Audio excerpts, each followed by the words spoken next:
Vamos a ver rápidamente cómo confirmamos que el paciente tiene deficiencia de las hormonas de la pituitaria anterior cuando el paciente tiene panhipopituitarismo.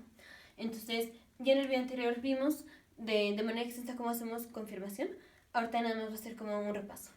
Entonces, tenemos lo normal o lo fisiológico, es las hormonas como es la TSH, la hormona de crecimiento, la FSH y todas ellas, son liberadas de forma pulsátil. Entonces, si vemos su concentración a lo largo del día, tenemos picos y valles. Hay partes, hay periodos en donde la concentración de las hormonas es alta y hay veces o periodos en donde la concentración de las hormonas es baja. Entonces, cuando tenemos un paciente y creemos que tiene panhipopituitarismo, tenemos que diagnosticar que la causa por la cual el paciente tiene deficiencia de las hormonas no es que el paciente esté en este periodo, sino que es que literal el paciente tiene deficiencia. Esto es porque cuando el paciente viene con panhipopituitarismo, le sacamos estudios de laboratorio, pues vamos a tener disminución de las hormonas que son liberadas en la pituitaria, que son producidas por la pituitaria anterior, de la FSH, la LH, la TSH y todas ellas. Pero si están disminuidas, eso no nos dice mucho, porque puede ser que estemos en este periodo o puede ser que el paciente sí tiene deficiencia. Entonces, la confirmación es para ver que el paciente no es que esté en este periodo, sino que sí tiene la deficiencia. Entonces, si tenemos un paciente y tiene panhipopituitarismo, vamos a tener disminución de todas las hormonas producidas en la pituitaria anterior. Entonces, la TSH va a estar disminuida y por tanto la T3 y T4 van a estar disminuidas. La TSH puede estar disminuida, puede estar normal, pero lo que sí es la T3 y la T4 van a estar disminuidas. La prolactina va a estar disminuida, la FSH, LH van a estar disminuidas y por tanto la testosterona y los estrógenos van a estar disminuidos.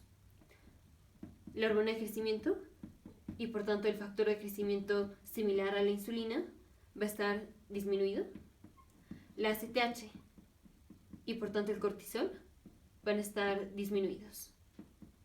Entonces, ahora, ¿cómo confirmamos que esta disminución de las hormonas no es que estemos en este periodo? O sea, obviamente por los síntomas, o sea, si el paciente viene con síntomas de deficiencia de cada uno de estos, pues es casi obvio que el paciente tiene panhipopituitarismo, porque sería raro que para todas las hormonas hayan coincidido en este preciso momento y el paciente venga con síntomas de literal deficiencia. Pero lo que hacemos es confirmar.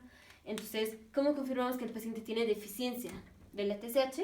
Al paciente le damos la hormona liberadora de la tirotropina. Si la TSH no aumenta al dar la hormona liberadora de la tirotropina, se confirma el diagnóstico. Si la prolactina no aumenta después de que damos hormona liberadora de la tirotropina, se confirma el diagnóstico de deficiencia de prolactina. Recordemos que la hormona liberadora de la tirotropina también estimula la producción de la prolactina.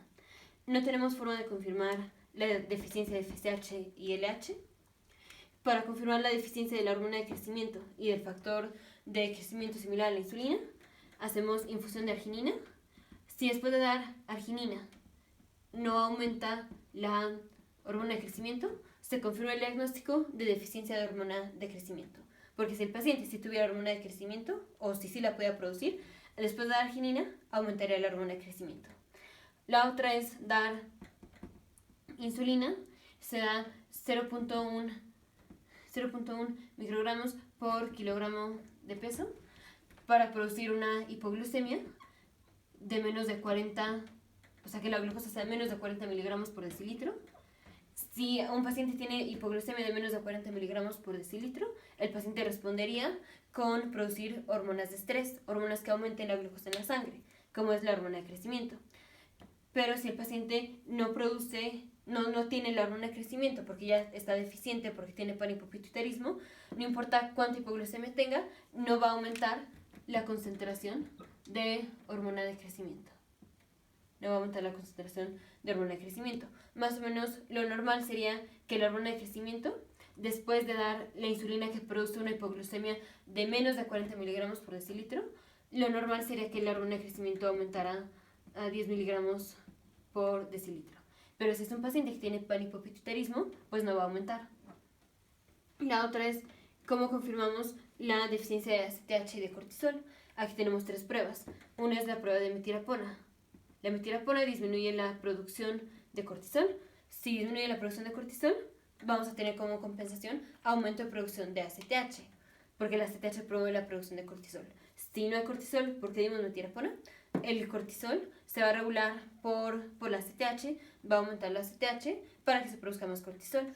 Eso sería lo normal en un paciente normal que le damos metilapona. Pero si es un paciente que viene con deficiencia de la ACTH, no importa cuánta metilapona demos, no importa cuánta deficiencia de cortisol vayamos a tener por dar metilapona, no vamos a tener un aumento de la ACTH. La otra es igual con la insulina. Insulina aquí damos igual 0.05 a 0.1 unidades por kilogramo de peso para producir una hipoglucemia.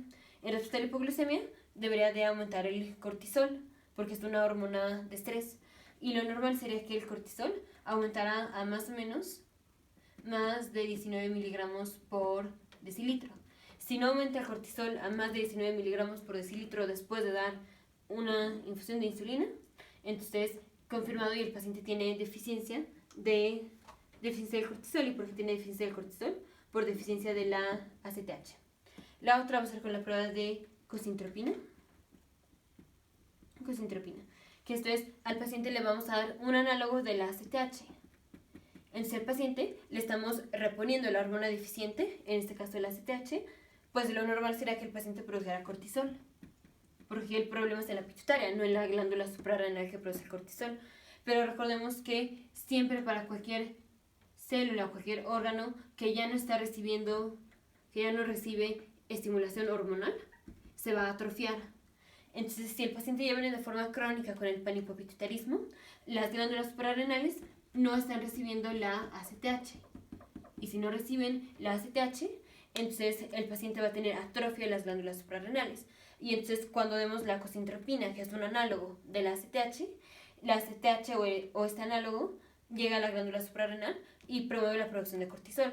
Pero como ya está atrófica la glándula suprarrenal porque por mucho tiempo no estuvo recibiendo la ACTH, ya no se produce cortisol.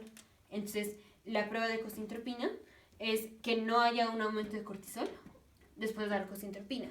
Y esto es que, o esto diagnostica o confirma que el paciente ya tiene de forma crónica panhipopituitarismo a tal grado que ya tenemos atrofia de las glándulas suprarrenales. Nos vemos en el siguiente video, futuros médicos, científicos e ingenieros.